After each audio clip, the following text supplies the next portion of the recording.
ভাই ও বোনেরা, আজ আমি আপনাকে একটি প্রশ্ন করতে চাই। একটা খুব সাধারণ কিন্তু ভয়ঙ্কর প্রশ্ন। আপনি কি নিজেকে ভালো মানুষ মনে করেন? হয়তো আপনার উত্তর হবে, জি, আলহামদুলিল্লাহ, আমি নামাজ পড়ি, আমি কাউকে ঠকাই না, আমি বড় কোনো গুনাহ করি না। কিন্তু ভাই আমার, আজ যদি আল্লাহ আপনাকে প্রশ্ন করেন, হে বান্দা, তুমি কি সত্যিই ভালো মানুষ ছিলে? তখন কি আপনি আত্মবিশ্বাসের সাথে বলতে পারবেন যে হ্যাঁ, হে আল্লাহ? আজকের এই ভিডিওটা শেষ না করলে হয়তো আপনি নিজেকেই ভুলভাবে ভালো ভাবতে থাকবেন। ভালো মানুষ মানে কি? আমরা সমাজে ভালো মানুষ কাকে বলি?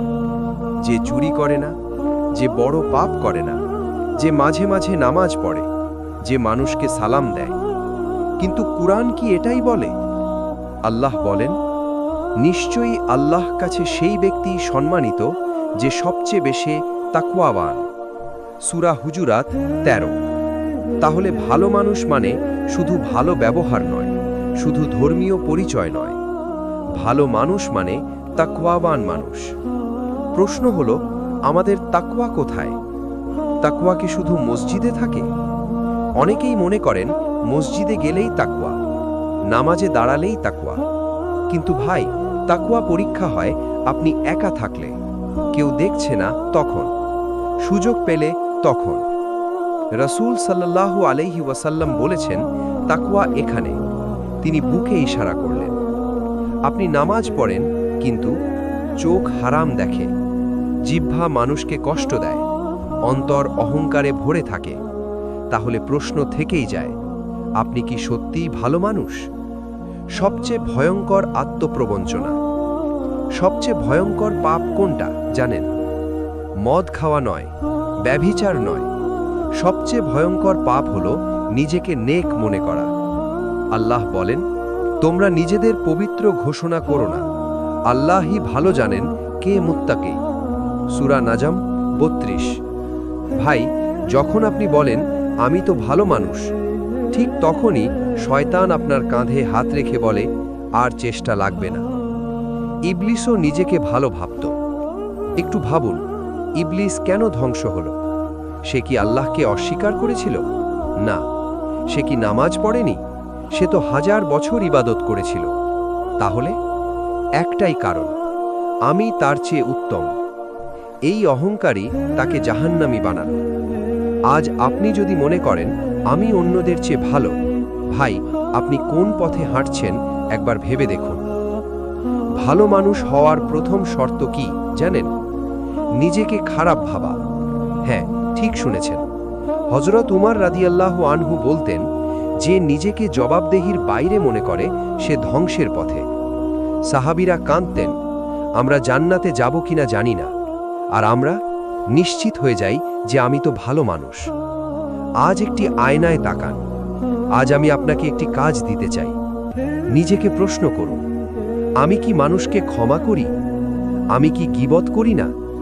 আমার নামাজ কি আমাকে পাপ থেকে দূরে রাখে? আমার অন্তর কি হিংসামুক্ত? যদি একটি প্রশ্নের উত্তরও না হয়, তাহলে ভাই, আপনি এখনো পথে আছেন কিন্তু গন্তব্যে পৌঁছননি। আপনি কি নামাজ পড়েন? হয়তো বলবেন, জি, আলহামদুলিল্লাহ, নিয়মিত, অথবা না পারলেও চেষ্টা করি।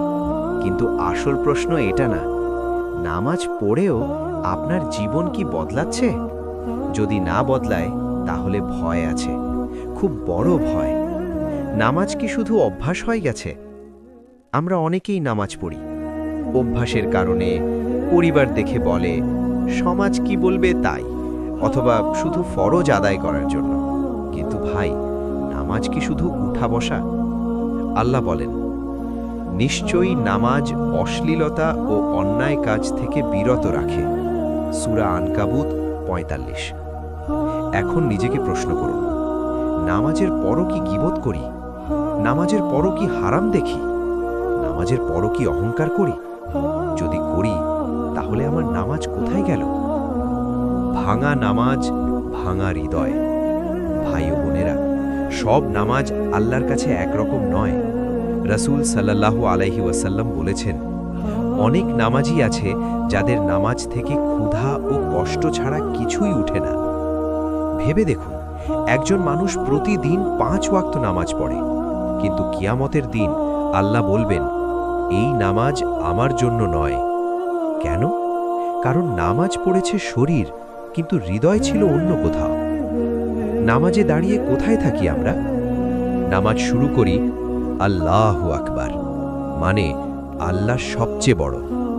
কিন্তু নামাজের ভেতর ব্যবসার হিসাব, ফোনের নোটিফিকেশন, মানুষের কথা, দুনিয়ার চিন্তা। তাহলে প্রশ্ন, আল্লাহ কি সত্যিই সবচেয়ে বড়? যে নামাজে আল্লাহ নেই, সে নামাজ কিভাবে বদলাবে জীবন? সবচেয়ে বড় মিথ্যা। আমরা একটা মিথ্যা নিজেদের সাথে বলি, আমি তো নামাজ পড়ি, আমি খারাপ কিভাবে হব? ভাই, শয়তান এটা শুনেই খুশি হয়, কারণ এই কথাই আপনাকে তওবা থেকে দূরে রাখে। নামাজ যদি অহংকার বাড়ায়, তাহলে সেই নামাজ আপনার পক্ষে নয়, আপনার বিরুদ্ধে সাক্ষী হবে। সাহাবীদের নামাজ কেমন ছিল? একবার হযরত আলী রাদিয়াল্লাহু নামাজের সময় কাঁপতেন। তাকে জিজ্ঞেস করা হলো, আপনি ভয় পান কেন? তিনি বললেন, আমি এমন এক আমানত আদায় করতে যাচ্ছি যা পাহাড়ও নিতে ভয় পেয়েছিল। আর আমরা নামাজকে বানিয়ে ফেলেছি তাড়াহুড়ার কাজ, বোঝা, রুটিন। তাহলে কিভাবে বদলাবে জীবন? আমাদের নামাজ কেন থামায় না? কারণ আমরা নামাজে কথা বলি না, কিন্তু শুনিও না। আমরা দোয়া করি, কিন্তু বুঝি না। আমরা সিজদা করি, কিন্তু ঝুঁকি না। নামাজে আমরা আল্লাহকে বলি, আমাকে সরল পথে চালাও, কিন্তু নামাজ শেষ করে নিজেই অন্য পথে হাঁটি। একটি ভয়ঙ্কর আয়াত। আল্লাহ বলেন, ধ্বংস তাদের যারা নামাজ পড়ে কিন্তু নামাজের ব্যাপারে উদাসীন। সূরা মাউন 4:5। ভাই, এই আয়াত কার জন্য? নামাজ না পড়াদের জন্য নয়, নামাজ পড়েও গুরুত্ব না দেওয়া লোকদের জন্য। এই আয়াত কি আমাকে আপনাকে কাঁপায় না? তাহলে সঠিক নামাজ কেমন? সঠিক নামাজ যা চোখকে নিচু করে, যা জিহ্বাকে নিয়ন্ত্রণ করে, যা অন্তরকে নরম করে, যা পাপের পথে গেলে মনে করিয়ে দেয় তুমি তো আল্লাহর সামনে দাঁড়িয়েছিলে। যে নামাজ আপনাকে বদলায় না, সেই নামাজ আপনাকে বাঁচাতেও নাও পারে। আজ একটি সিদ্ধান্ত নিন। আজ থেকে বলুন, নামাজ পড়ি না, নামাজ ঠিকভাবে পড়ার চেষ্টা করব। 1 ওয়াক্ত নামাজ যদি মন দিয়ে হয়, তা 1000 অভ্যাসের নামাজের চেয়ে উত্তম। সব গুনাহ কি আমাদের কাছে গুনাহ মনে হয়, নাকি কিছু গুনাহ আমরা এমনভাবে করি যেন সেগুলো কোনো অপরাধী না? আজকের এই পর্বটি খুবই ভয়ঙ্কর, কারণ এখানে আলোচনা হবে সেই পাপগুলো নিয়ে। 1, যেগুলো আমরা প্রতিদিন করি। 2, যেগুলোকে আমরা ছোট ব্যাপার ভাবি। 3, আর যেগুলোই ধীরে ধীরে আমাদের ঈমান শেষ করে দেয়। সবচেয়ে বিপজ্জনক গুনাহ কোনটা? বড় গুনাহ ভয়ঙ্কর, এতে সন্দেহ নেই, কিন্তু সবচেয়ে বিপজ্জনক গুনাহ হলো 1, যে গুনাহকে আমরা গুনাহ ভাবি না। কারণ 1, যে পাপকে পাপ মনে হয় তা থেকে তওবা করা সহজ, কিন্তু যে পাপকে স্বাভাবিক ভাবি তা আমাদের ধ্বংস করে অজান্তেই। গীবত, মুখের মধু, অন্তরের বিষ। আমরা বলি, আমি তো গীবত করি না, সত্য কথাই বলেছি। কিন্তু রাসূল সাল্লাল্লাহু আলাইহি ওয়াসাল্লাম বলেছেন, তোমার ভাইয়ের এমন কথা বলা যা সে শুনলে অপছন্দ করবে, সেটাই গীবত। আজ আমরা গল্পের ছলে, মজার ছলে, সচেতনতার নামে মানুষের সম্মান ছিঁড়ে ফেলি। কোরআন বলে, তোমাদের কেউ কি মৃত ভাইয়ের গোশত খেতে পছন্দ করবে? সূরা হুজুরাত 12। ভেবে দেখুন, আপনি কার গোশত খাচ্ছেন আজ? চোখের গুনাহ, সবচেয়ে অবহেলিত অপরাধ। ভাই ও বোনেরা, চোখ শুধু দেখার জন্য না, চোখ জান্নাত বা জাহান্নামের দরজা। আজ স্ক্রিনে হারাম, সোশ্যাল মিডিয়ায় ফিতনা, এক ক্লিকেই পাপ। আমরা বলি মন তো পরিষ্কার, কিন্তু আল্লাহ বলেন, মুমিনদের বলো তারা যেন দৃষ্টি সংযত রাখে। সূরা নূর 30। চোখ যদি হারামে ডুবে থাকে, হৃদয় কখনো নরম হবে না। অহংকার, নেক আমলের ঘাতক। আপনি নামাজ পড়েন, কিন্তু মনে মনে ভাবেন, আমি অন্যদের চেয়ে ভালো। এই এক চিন্তাই যথেষ্ট আপনার সব আমল পুড়িয়ে দিতে। রাসূল সাল্লাল্লাহু আলাইহি ওয়াসাল্লাম বলেছেন, যার অন্তরে অনুপরিমাণ অহংকার থাকবে সে জান্নাতে প্রবেশ করবে না। অহংকার মানে নিজেকে বড় ভাবা নয়, শুধু অন্যকে ছোট ভাবাও অহংকার। মানুষকে কষ্ট দেওয়া ছোট ব্যাপার না। আমরা বলি, আমি তো মারিনি, চুরি করিনি, কিন্তু কটু কথা, উপহাস, অবহেলা, ভেঙে দেওয়া আত্মসম্মান, এগুলো গুনাহ। রাসূল সাল্লাল্লাহু আলাইহি ওয়াসাল্লাম বলেছেন, প্রকৃত মুসলিম সে যার হাত ও জিহ্বা থেকে অন্য মুসলিম নিরাপদ। আপনার জিহ্বা থেকে কয়জন নিরাপদ? নিয়ত নষ্টকারী গুনাহ, রিয়া। আমরা অনেক সময় এক মানুষ দেখবে বলে আমল করি, বাহবা পাওয়ার জন্য দান করি, প্রশংসা ভালো লাগে। রাসূল সাল্লাল্লাহু আলাইহি ওয়াসাল্লাম বলেছেন, আমি তোমাদের জন্য সবচেয়ে বেশি ভয় করি ছোট শিরকের। সাহাবীরা জিজ্ঞেস করলেন, ছোট শিরক কি? তিনি বললেন, রিয়া, অর্থাৎ দেখানোর জন্য আমল। রিয়া মানে আল্লাহর জন্য কাজ করে মানুষের কাছে মজুরি চাওয়া। সময় নষ্ট, যে পাপ আমরা পাপই ভাবি না।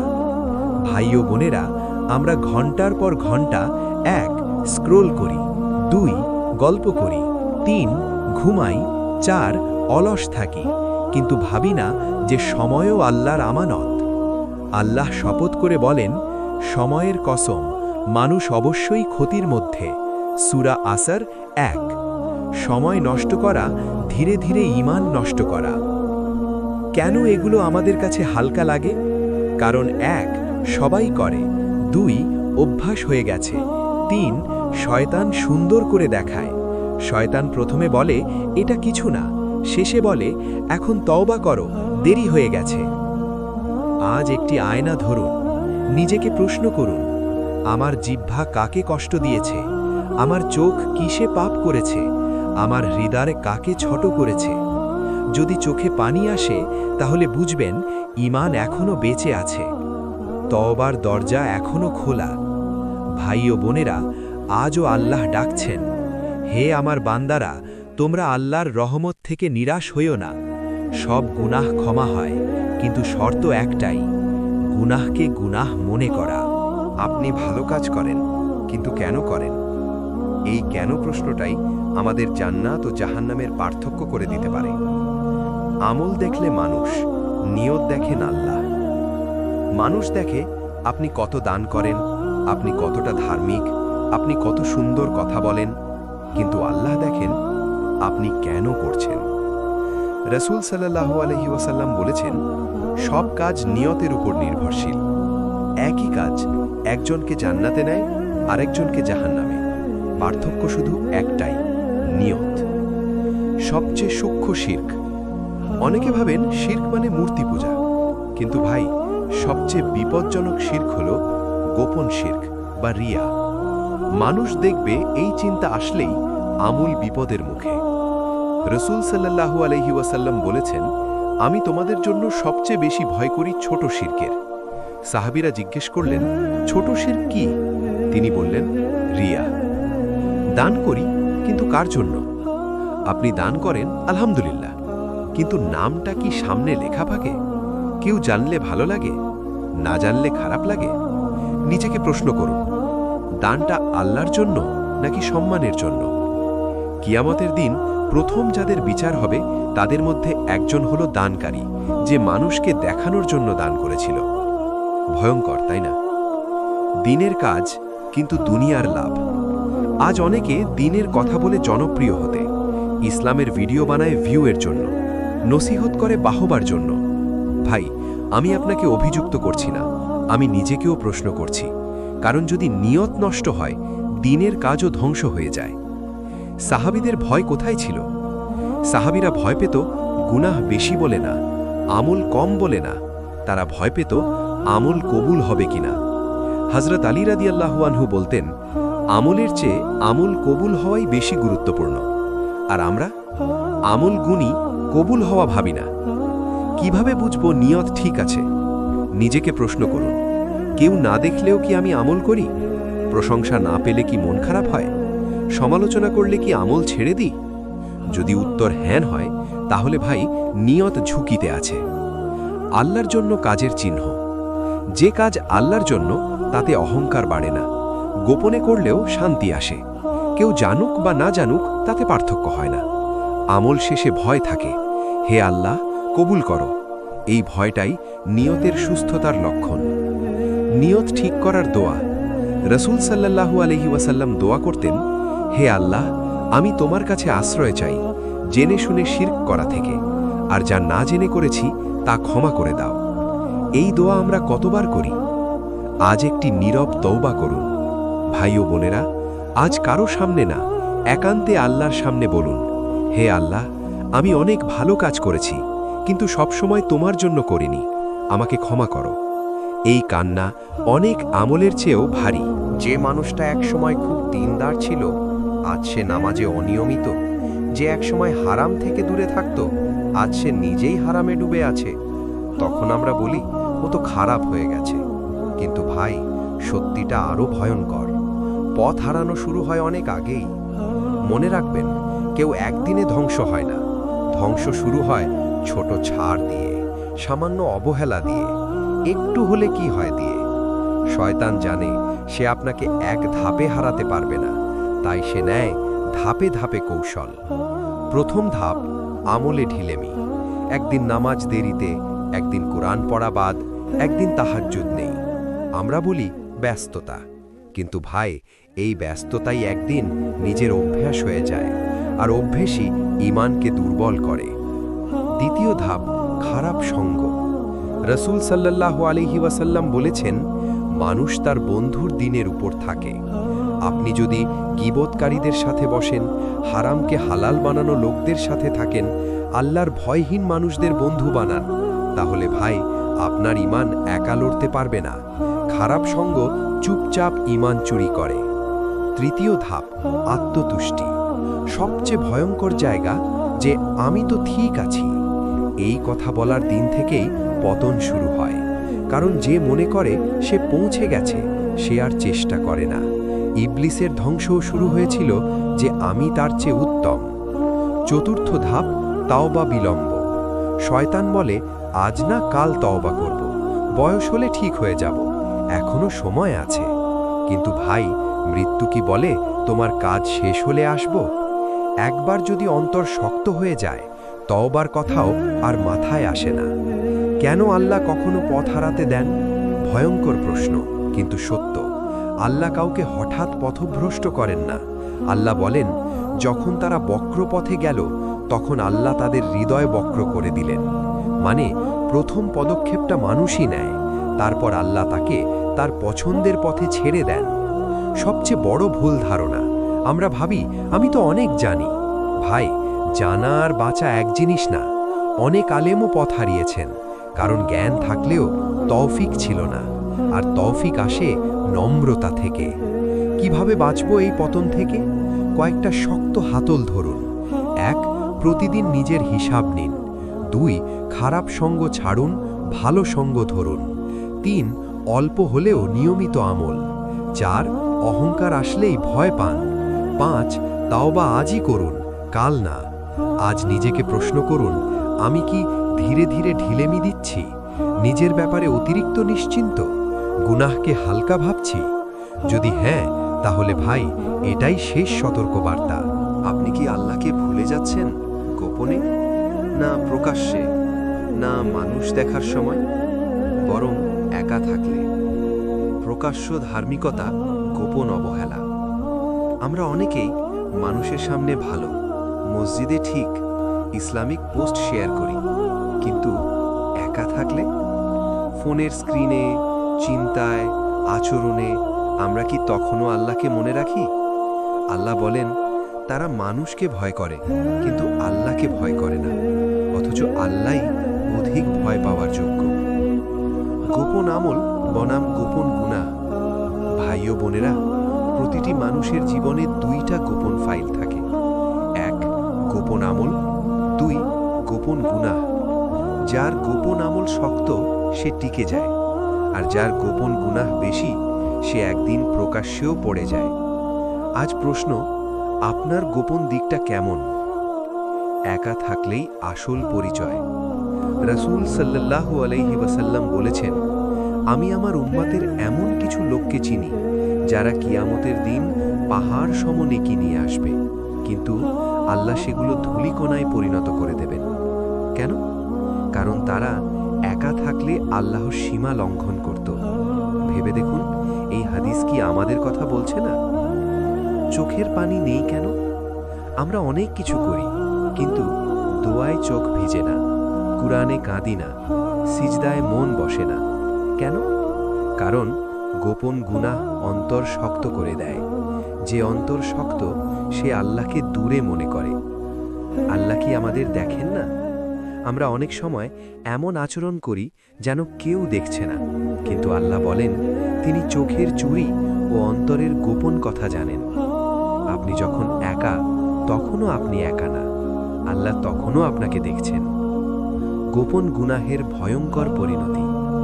গোপন গুনাহ দোয়া কবুল হতে দেয় না, ইবাদতে স্বাদ নষ্ট করে, অন্তরকে অন্ধ করে দেয়, ধীরে ধীরে প্রকাশ্যে নিয়ে আসে, আর সবচেয়ে ভয়ঙ্কর, শেষ সময় ঈমান কেড়ে নিতে পারে। গোপন আমল কেন জরুরি? গোপন আমল অহংকার ভাঙে, আল্লাহর সাথে সম্পর্ক গড়ে, শয়তানকে দুর্বল করে। এক ফোঁটা চোখের পানি যা কেউ দেখে না, আল্লাহর কাছে পাহাড় সম ভারী। আজ একটি গোপন চুক্তি করুন। ভাই ও বোনেরা, আজ আল্লাহর সাথে একা বসে বলুন, হে আল্লাহ, মানুষ না দেখলেও আমি যেন তোমাকে ভুলে না যাই। একটা আমল ঠিক করুন যা শুধু আপনি আর আল্লাহ জানবেন। আপনি কি দোয়া করেন? হয়তো করেন, অনেক করেন, কিন্তু আসল প্রশ্ন, আপনার দোয়া কি কবুল হচ্ছে? নাকি আমরা শুধু চাইছি কিন্তু পাচ্ছি না? আল্লাহ কি দোয়া শোনেন না? না ভাই, আল্লাহ কখনো বধির নন। আল্লাহ নিজেই বলেছেন, তোমরা আমাকে ডাকো, আমি তোমাদের ডাকে সাড়া দেব। সূরা গাফির 60। তাহলে প্রশ্ন দাঁড়ায়, সমস্যা আল্লাহর কাছে না, সমস্যা আমাদের কাছে। দোয়া কবুল না হওয়ার প্রথম কারণ হারাম। রাসূল সাল্লাল্লাহু আলাইহি ওয়াসাল্লাম বলেছেন, এক ব্যক্তি দীর্ঘ সফরে ক্লান্ত আকাশের দিকে হাত তুলে দোয়া করে, কিন্তু তার খাবার হারাম, তার পানীয় হারাম, তার পোশাক হারাম। তখন রাসূল বললেন, তার দোয়া কিভাবে কবুল হবে?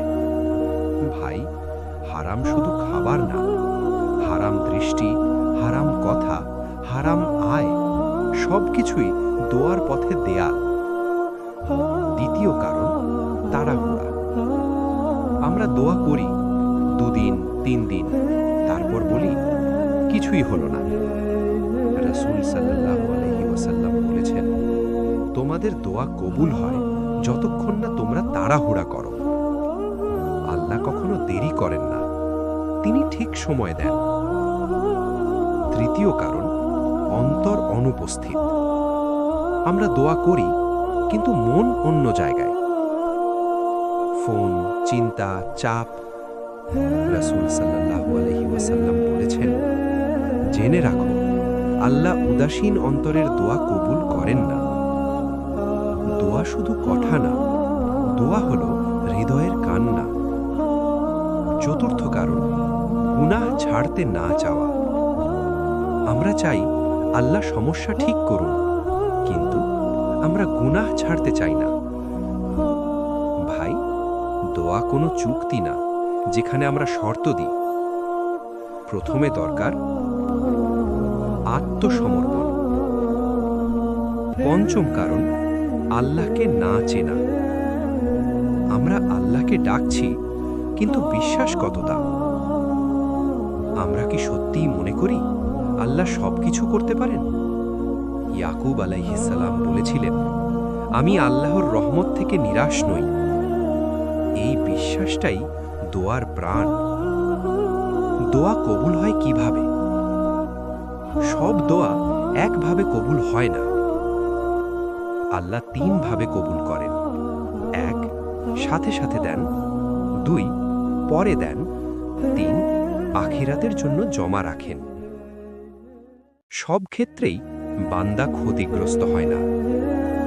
সবচেয়ে সুন্দর দোয়ার সময় শেষ রাতে, সিজদায়, আজান ও ইকামতের মাঝে, রোজাদারের দোয়া, মজলুমের দোয়া। আপনি কোন সময়টা ব্যবহার করেন? আজ দোয়ার ধরন বদলান। শুধু চাইবেন না, বলুন, হে আল্লাহ, আগে আমাকে ঠিক করো, তারপর আমার অবস্থাকে ঠিক করো। এই দোয়া সব দোয়ার মূল। আপনার ভালোবাসা সবচেয়ে বেশি কার জন্য? আল্লাহর জন্য নাকি দুনিয়ার জন্য?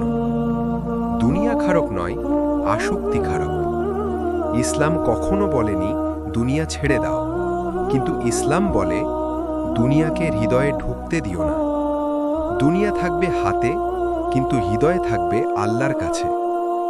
রাসূল সাল্লাল্লাহু আলাইহি ওয়াসাল্লাম বলেছেন, দুনিয়া হলো মুমিনের কারাগার। কারাগার মানে আরাম নয়, নিয়ন্ত্রণ। আমরা কিভাবে দুনিয়াকে বেশি ভালোবাসি? নিজেকে প্রশ্ন করুন, নামাজ বনাম কাজ, কোনটা আগে? হারাম লাভ বনাম হালাল কষ্ট, কোনটা নেই? আল্লাহর অষ্ট বনাম মানুষ অসন্তুষ্ট, কোনটায় ভয় বেশি? এই প্রশ্নগুলোর উত্তরই বলে দেয় আমাদের হৃদয় কোথায় ঝুঁকেছে। দুনিয়ার ভালোবাসার লক্ষণ: যদি দুনিয়ার ক্ষতিতে বেশি কষ্ট পাই, আখিরাতের ক্ষতিতে কম কাঁদি, মৃত্যুর কথা এড়িয়ে চলি, জান্নাত নিয়ে উদাসীন থাকি, তাহলে ভাই, দুনিয়া আমাদের হৃদয় দখল করে ফেলেছে। কুরআনের সতর্কবার্তা: আল্লাহ বলেন, তোমরা পার্থিব জীবনকে আখিরাতের উপর প্রাধান্য দাও। আরেক আয়াতে, পার্থিব জীবন তো ধোঁকার সামগ্রী ছাড়া কিছুই নয়। এই ধোঁকাতেই আমরা ডুবে যাচ্ছি। মৃত্যুর স্মরণ কেন দূরে? আমরা মৃত্যুর কথা শুনতে চাই না, কারণ মৃত্যু মনে করিয়ে দেয় এই সব কিছুই সাময়িক। কিন্তু রাসূল সাল্লাল্লাহু আলাইহি ওয়াসাল্লাম বলেছেন, তোমরা আনন্দ নষ্টকারী জিনিসটিকে বেশি বেশি স্মরণ করো। মৃত্যু স্মরণ দুনিয়ার মোহ ভাঙে। সাহাবীদের দুনিয়া প্রেম কেমন ছিল? সাহাবীরা দুনিয়া পেতেন, কিন্তু দুনিয়া তাদের পেত না। তারা জানতেন সবচেয়ে বড় বিনিয়োগ আখিরাত। আমরা বিনিয়োগ করছি যেখানে কোনো রিটার্ন নেই। কিভাবে দুনিয়ার ভালোবাসা কমাবো? কিছু বাস্তব উপায়: 1. কবরস্থানে যাওয়া। 2. আখিরাতের আলোচনা শোনা। 3. দান করা, যা প্রিয়। 4. মৃত্যুর দোয়া পড়া। 5. জান্নাত জাহান্নাম কল্পনা করা। এই আমলগুলো হৃদয়কে হালকা করে। দুনিয়া বনাম আল্লাহ শেষ পরীক্ষাটা। ভাই ও বোনেরা, একদিন এমন সময় আসবে যখন দুনিয়া আর আল্লাহ একসাথে পাওয়া যাবে না। তখন আপনাকে বেছে নিতে হবে। আজ আপনি যেটা বেছে নিচ্ছেন, কাল সেটাই আপনার ঠিকানা হবে। যদি আজ রাতটাই আপনার শেষ রাত হয়, আপনি কি প্রস্তুত? আমরা মৃত্যুতে বিশ্বাস করি, প্রস্তুতিতে না।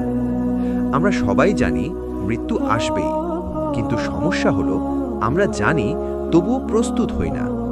কুরআন বলে, প্রতিটি প্রাণকে মৃত্যুর স্বাদ গ্রহণ করতে হবে, কিন্তু জানার পরও আমাদের জীবন বদলায় না। আজ রাত শেষ নামাজ, ভাবুন তো, আজকের ঈশার নামাজ শেষ নামাজ, আজকের দোয়া শেষ দোয়া, আজকের তওবা শেষ সুযোগ। তখন কি নামাজে তাড়াহুড়ো করতেন, নাকি চোখে পানি আসতো? মৃত্যু কাউকে নোটিশ দেয় না। মৃত্যু বলে না বয়স কত, আপনি কত নেক, আপনি কত ব্যস্ত, আজ সুস্থ কাল জানাজা। এই বাস্তবতা কি আমাদের কাঁপায় না? কবর, প্রথম রাত। ভাই ও বোনেরা, জানেন কি কবরের প্রথম রাত কেমন? না পরিবার, না বন্ধু, না ফোন, না টাকা, শুধু আপনি আর আপনার আমল। সেদিন কেউ জিজ্ঞেস করবে না আপনি কত আয় করতেন, জিজ্ঞেস করবে আপনার রব কে। যেগুলো সাথে যাবে না, আপনার সাথে যাবে না বাড়ি, গাড়ি, সোশ্যাল স্ট্যাটাস, ফলোয়ার, কিন্তু যাবে নামাজ, দোয়া, গোপন কান্না, তওবা। আপনি কোনটা জমাচ্ছেন? সবচেয়ে ভয়ঙ্কর আফসোস, জানেন কেয়ামতের সবচেয়ে ভয়ঙ্কর কথা কি?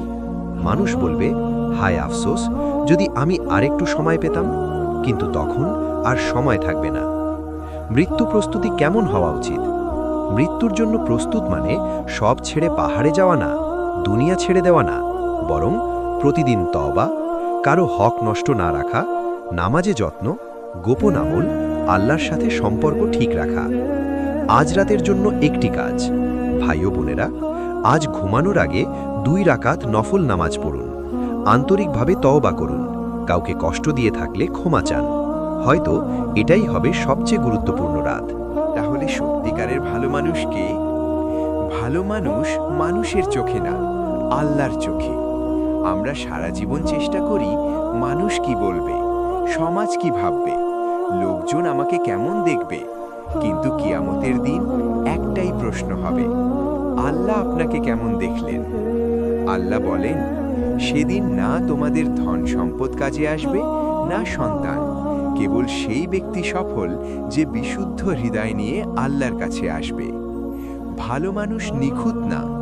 ভাই ও বোনেরা, ভালো মানুষ মানে যার কোনো গুনাহ নেই না। ভালো মানুষ মানে যে গুনাহ করলে লজ্জা পায়, যে পড়ে গেলে আবার উঠে দাঁড়ায়, যে নিজেকে নিরাপদ ভাবে না, যে শেষ নিঃশ্বাস পর্যন্ত ভয় ও আশা নিয়ে বাঁচে। রাসূল সাল্লাল্লাহু আলাইহি ওয়াসাল্লাম বলেছেন, সব আদম সন্তানই গুনাহ করে, আর গুনাহকারীদের মধ্যে শ্রেষ্ঠ তারা যারা তওবা করে। ভালো মানুষের কয়েকটি স্পষ্ট চিহ্ন। সত্যিকারের ভালো মানুষ গোপনে আল্লাহকে ভয় করে, একা থাকলেও সীমা লঙ্ঘন করে না, আমল করে কিন্তু কবুলের ভয় রাখে, প্রশংসায় ভুলে ওঠে না, সমালোচনায় ভেঙে পড়ে না, নিজের জন্য যা চায় অন্যের জন্যও তা চায়। এই মানুষটাই আল্লাহর কাছে মূল্যবান। ভালো মানুষ হওয়া একটি যাত্রা। ভাই ও বোনেরা, ভালো মানুষ হওয়া কোনো সার্টিফিকেট না, এটা প্রতিদিনের লড়াই। আজ আপনি ভালো, আগামীকাল গাফেল হতে পারেন, কিন্তু যতক্ষণ আপনি ফিরে আসেন ততক্ষণ আপনি পথে আছেন। সবচেয়ে বিপজ্জনক মানুষ যে মনে করে সে পৌঁছে গেছে। আল্লাহ কাকে ভালোবাসেন? আল্লাহ বলেন, নিশ্চয়ই আল্লাহ তওবাকারীদের ভালোবাসেন এবং পবিত্রতা অবলম্বনকারীদের ভালোবাসেন। খেয়াল করুন, আল্লাহ বলেননি যারা কখনো পাপ করে না, বলেছেন যারা ফিরে আসে। আজ সিরিজের শেষ সিদ্ধান্ত। ভাই ও বোনেরা, আজ এই সিরিজের শেষে আমি আপনাকে একটাই আহ্বান জানাই, নিজেকে ভালো ভাবা বন্ধ করুন, ভালো হওয়ার চেষ্টা করুন, অন্যদের বিচার করা বন্ধ করুন, নিজের হিসেব নিন। আল্লাহর রহমত ধরে নেবেন না, আল্লাহর দরজায় লেগে থাকুন। যদি আজই মৃত্যু আসে, আপনি নিখুঁত হবেন না, কিন্তু যদি আল্লাহ বলেন, আমার বান্দা চেষ্টা করছিল, এই কথাটাই সবচেয়ে বড় সফলতা।